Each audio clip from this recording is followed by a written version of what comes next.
and again. Today is Monday. Tomorrow is gonna be Australia Day.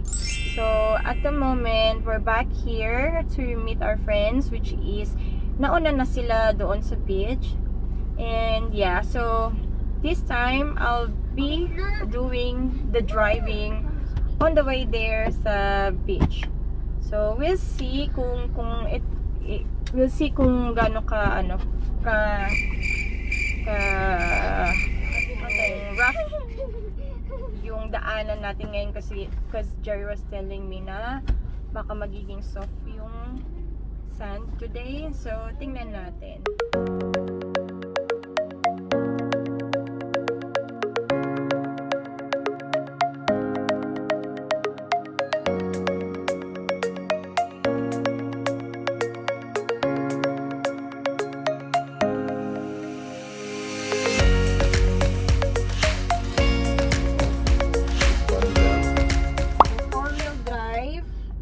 Hold it down until it says ESP off.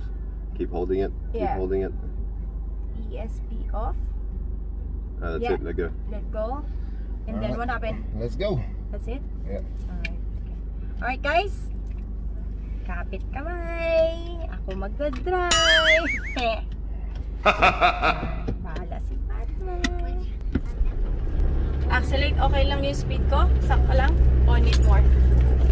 Up to you. Okay, ako lang grabe naman. Way down. That way? Yeah. Okay. I'm gonna go his way. Kasi Accelerate. Accelerate. Accelerate? Okay, accelerate. You can get a bit faster. Okay, fast. Eh, dahon-dahon na yan eh. Okay. Just straight through there. Okay, straight. And then reverse. That's really. Stop, stop. Yeah. Don't stop too fast because you might get stuck. Yeah, I get stuck. Stop, stop. Reverse. Start reversing. Kabisa, stop, stop. Ang dami mong stop kaya. Stop.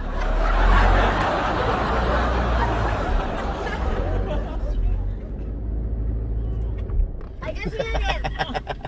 Okay. Ano po yung nga on that side? Ang may madats ka? Wala naman eh. Ano? Which way? Yes guys, we made it. Di naman pala kalayuan. So okay lang. Medyo nakakaba. Pero syempre, sanayan lang to guys. Sanayan lang. Alright.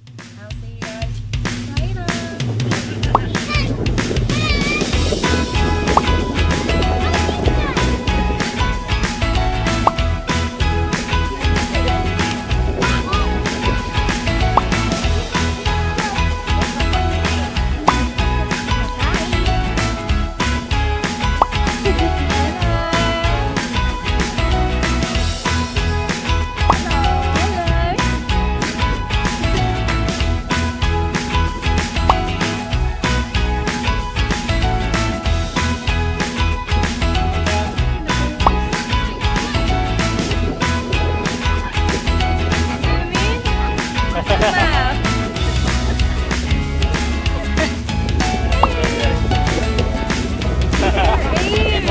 Big love.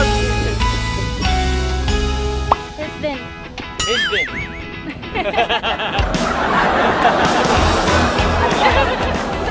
Welcome back to my channel, and yeah, so we are back in Stockton, where we normally we go. This is our go-to pag holidays. Especially ngayon, kids are going back to school. So this is the last day, and then tomorrow is Australia Day. Public holiday pa rin yan. And once there, I think they're going back to school na. So today's video, I'm going to show you what's in my beach bag. So this is the things that or mostly people bring pag pumupunta ng beach, and this is also my personal thing that I bring pag pumupunta ng beach. Also, I'm gonna show you some few clips na rin, yung mga activities na ginagawa namin dito sa Stockton. Obviously, first thing, so this is I'll show you the beach bag that I got from Christmas, this Christmas. So, ito yung itsura ng aking beach bag. And super init ngayon. So, inside this beach bag, inside ng, wait, ayusin ko lang. Inside ng beach bag, first meron akong tuwalya, swimming. Next na very important is sunscreen. So, very important na may sunscreen tayo. So, ang aking ay 50 plus Power Stay Technologies, wet resistant, 4-hour water resistant. We apply every 2 hours. So, kailangan. And then, after nating maligo, after natin magbabad sa sun, meron akong aloe vera. So, this aloe vera, this one is after sun spray. So, it's actually kind of, for example, nagkaroon ka sa ng, sun, pwede natin gamitin para hindi, para lang, kumalma yung skin natin. Next that I have is Boast's. This is the speaker. So inside also meron din akong, this is a first aid kit. So first aid kit, nandito lahat ng needs natin. Pag just in case meron tayong accident, cuts na nangyari, meron tayong pwede nating remedy. Yan. Inside my bag, syempre, nandito yung susi namin sa bahay at ng sasakyan. And I also have my DJI. So, dahil nagpa-vlog tayo, so hindi pwedeng mawala itong DJI natin. Itong sa loob ng bag ko, ito yung pouch na nandito naman lahat ng kakailanganin ko. Nandito naman ito, wallet ko, extra phone, na puno ang battery, lollies, yan, may lip balm, ang laman niya, cord charger, meron din ako, nandito na rin yung stand ng aking DJI, my pen, and then meron din akong tawag nito, panty liner. Yeah, kailangan yan kasi sa beach, 'di ba? We need that, girls. Okay? And also doon sa loob ng aking bag, maraming laman yung aking beach bag. Meron din ako, nandito pa rin yung aking makeup kit. Just in case I needed to do something, 'di ba? Ready na tayo. May maisip akong makeup style.